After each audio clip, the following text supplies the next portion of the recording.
Assalamualaikum warahmatullahi wabarakatuh.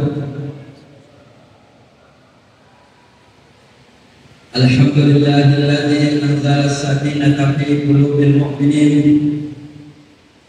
liyazdadu imanan ma'a imanihim wa 'ala rabbihim yatawakkalun. Asyhadu an la ilaha illallah wahdahu la syarika lahu al-malikul haqqul mubin wa asyhadu anna Muhammadan abduhu wa rasuluhu shadiqul wa'dil amin. Allahumma shalli wa sallim wa barik ala sayyidina Muhammadin wa ala alihi wa ashabihi ajma'in.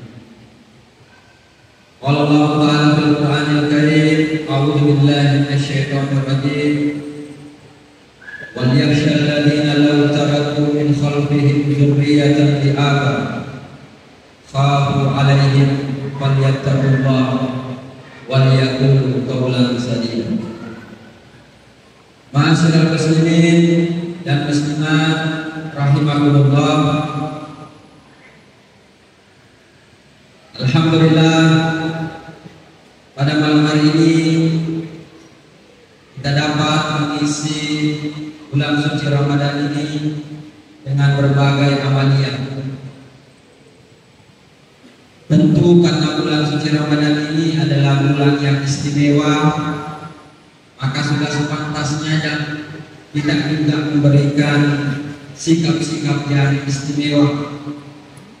Karena kalau tamu istimewa terus kita cuek-cuek saja, takutnya nanti kesannya kurang bagus.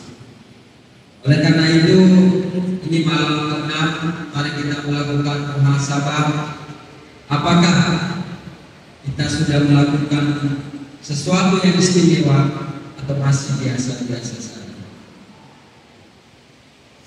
Hadirin dan hadirat yang dimuliakan oleh Allah Subhanahu wa taala, pada ceramah ini saya ingin membahas sesuatu yang cukup penting menurut saya, yaitu temanya adalah ketahanan keluarga. Jadi selain ketahanan pangan, dulu kan yang terkenal itu ketahanan pangan. Sekarang ini istilah yang marak adalah ketahanan keluarga. Kenapa ini kita penting bicarakan? Pertama,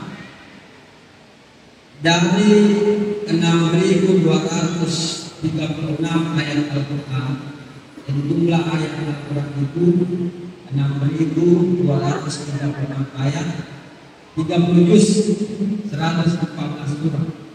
Dari mana berbeda pendapat di situ? Tapi pendapat yang masyhur jumlah ayat itu 6.236 ayat.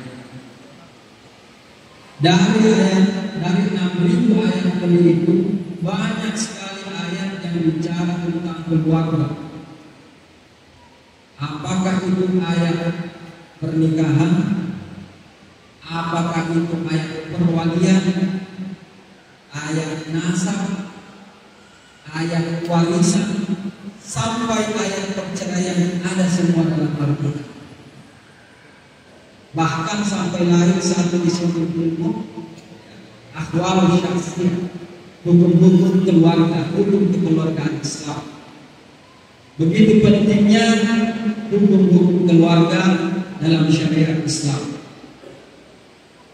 Bahkan jamaah sekalian, kalau kita mengkaji Al-Quran itu memberikan contoh beberapa model keluarga.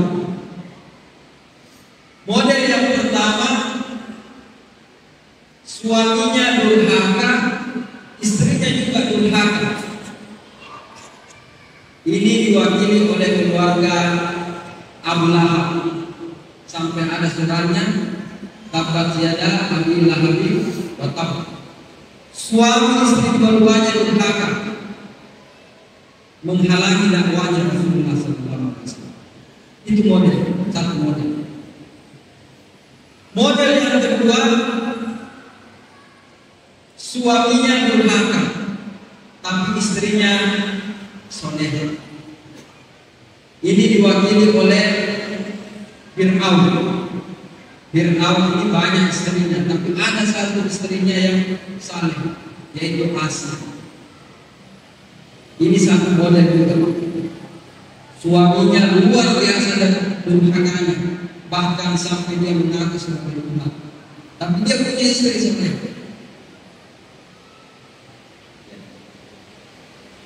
Ada juga yang diwakili oleh suami istri soleh dan sebagainya, yaitu Nabi Ibrahim dan istrinya. Lalu lahirlah Nabi Ismail alaihissalam. Begitu banyak pelajaran Al-Quran tentang keluarga, sehingga masalah keluarga ini sangat penting. Hadirin yang dirahmati oleh Allah Subhanahu wa Ta'ala. Yang kedua, kenapa kita penting membicarakan ketahanan keluarga ini? Karena kalau kita lihat kasus-kasus yang muncul sekarang ini, termasuk kasus korupsi, itu dilakukan oleh mereka yang bukan dari keluarga Islam sebenarnya, dari orang-orang yang berada, tetapi karena fondasi keimanan yang kurang, maka terjadilah perilaku-perilaku yang bertentangan dengan ajaran agama. Kemarin kita ngapaki bersama dengan PT Wali Kota, salah satu kasus yang cukup tinggi di Kota Palembang ini adalah kekerasan terhadap anak dan perempuan. Alhamdulillah. Sekali dengan ini jamaah sekalian, ada satu riwayat yang bisa kita petik hikmah.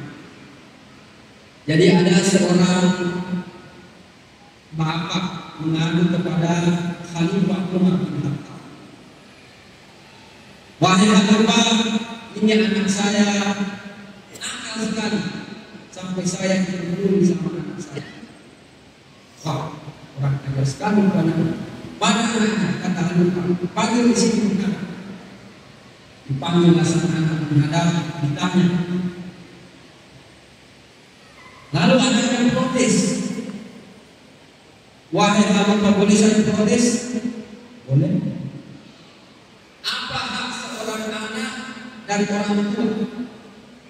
Khalifah mengatakan, hak anak adalah yang pertama dipilihkan ibu yang baik, yang solehah.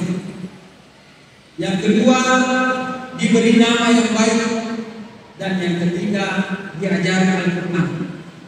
Wahai Khalifah, tiga-tiganya ini tidak diberikan kepada saya. Dia pilih wanita yang tidak solehah, saya diberi nama si hitam pekat, dan tidak pernah juga saya diajari Al-Quran sekali. Dan Khalifah mengatakan, bukan anakmu yang nakal, kamu yang nakal. Jamaah yang dirahmati oleh Allah Subhanahu wa Ta'ala. Allah Subhanahu wa Ta'ala sudah memperingatkan kita. Ya ayyuhalladzina amanu qu anfusakum wa ahlikum. Wahai orang-orang yang beriman, jagalah dirimu dan keluargamu dari api neraka. Luar biasa sekali masalah-masalah ini. Mulai dari kasus bunuh banyak, judi online, narkoba, dan seterusnya. Oleh karena itu, saudara-saudara, Bapak dan Ibu yang hadir pada kesempatan kali ini, kita sebagai orang tua harus terus belajar, karena tantangan yang dihadapi anak-anak kita sungguh berbeda dengan tantangan yang kita hadapi.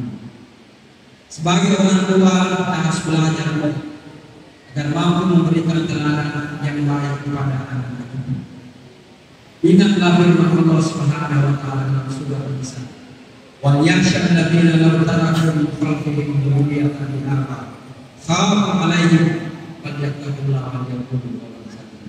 hendaklah mereka itu khawatir, hendaklah mereka itu gelisah ketika mereka meninggalkan generasi yang lemah, baik lemah dari segi ekonomi maupun lemah dari segi keimanan. Oleh karena itu, mari di bulan suci Ramadan ini kita meningkatkan ibadah kita. Kita bersama dengan keluarga-keluarga kita berikan perhatian yang lebih kepada keluarga kita, khususnya dalam pembinaan agama. Demikian juga mari kita memperhatikan saudara-saudara kita, anak-anak yatim, saudara-saudara kita para pemalang. Mari kita bahu-membahu agar semua saudara-saudara kita ini mendapatkan bimbingan dan pengajaran Islam yang lebih baik. Demikian yang dapat kami sampaikan. Mudah-mudahan ada manfaatnya. Subhanallah wa bihamdika, asyhadu an la ilaha illa anta, astaghfiruka wa atubu ilaik. Allahumma waffiqna ila aqwamit thariq. Assalamualaikum warahmatullahi wabarakatuh.